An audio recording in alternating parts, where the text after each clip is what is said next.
it is obvious that the aid pass will not take Africa to where it has to be. We do not want to be a scar on anybody's conscience. We do not want to be pitted. We do not want to be either pawns or victims.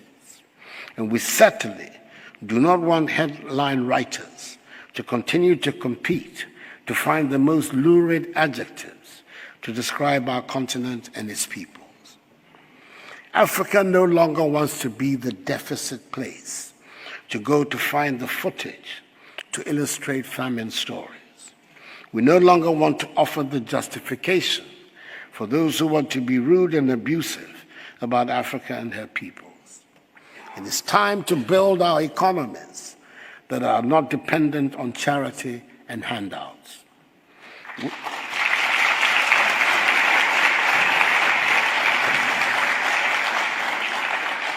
We understand the aid fatigue phenomenon. We understand that donor populations want their governments to spend their aid budgets in their own countries. We have learned from long and bitter experience that no matter how generous the charity, we would, and indeed, we have remained poor. I spoke right at the beginning of this conversation about facts and figures on which we can all agree. Ours is a rich continent, has the world's second fastest economic growth rates, the world's fastest growing region for foreign direct investment, and in possession of nearly 30% of the Earth's remaining mineral resources. And yet, the masses of the African peoples remain poor. Let us look for a moment at a country right in the center of the continent, the Democratic Republic of Congo. Can there be, and is there a richer and better endowed country on this planet than the DRC? Every precious mineral that humankind has been known to hanker after is in the DRC. Every mineral required to run the wheels of modern industry is in the DRC. Why is the DRC currently supplying the largest number of people seeking refugee status that arrive in the United States of America? Why is the DRC listed among the poorest nations of the world? This is not right. We need to change the statistics. If we simply ground and sold the cocoa in paste form, instead of selling the cocoa beans, we double our earnings. In much the same way as we would double our earnings from gold if we sold it refined, then its raw state. We are determined to process these products. I do understand that there are nations who have built their industrial complex around the value chain of our raw commodities. It is time to transform that setup. It is time we were responsible for processing our own resources. It is time that we in Africa manage our resources well to generate wealth for our population. The report of the panel, chaired by the highly respected former South African President Thabo Mbeki, on the illicit flow of funds from Africa, raises the lid on many had always suspected, but did not have the figures to support. According to the report, Africa is losing annually more than 50 billion United States dollars through illicit financial outflows. The report revealed further that between 2000 and 2008, 252 billion United States dollars, representing 56.2% of the illicit flows of funds from the continent, was from the extractive industries, including mining.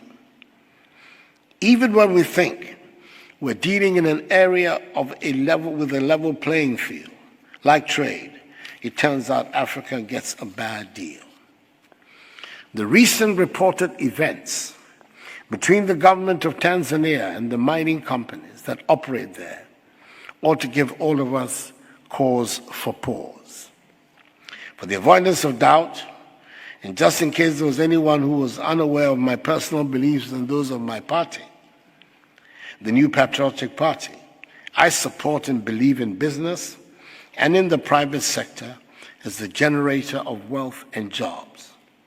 But surely, investors and business people give the private sector a bad name if they persist in treating Africa as the place to make extraordinary returns on money.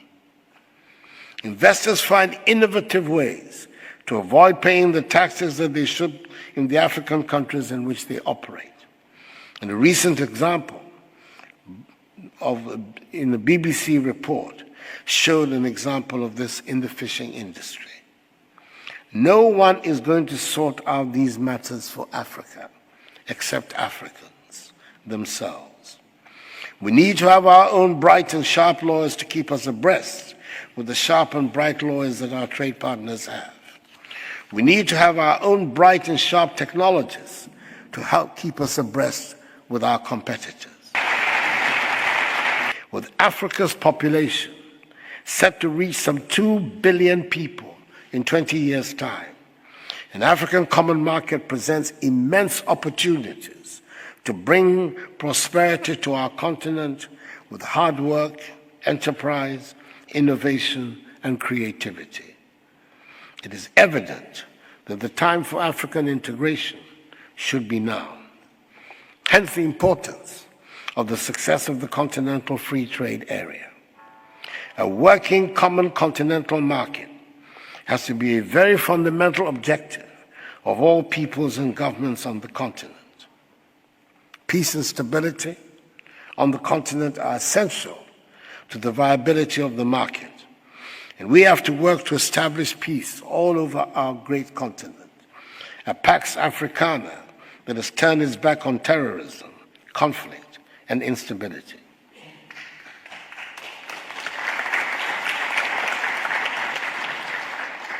A new paradigm of leadership is called for.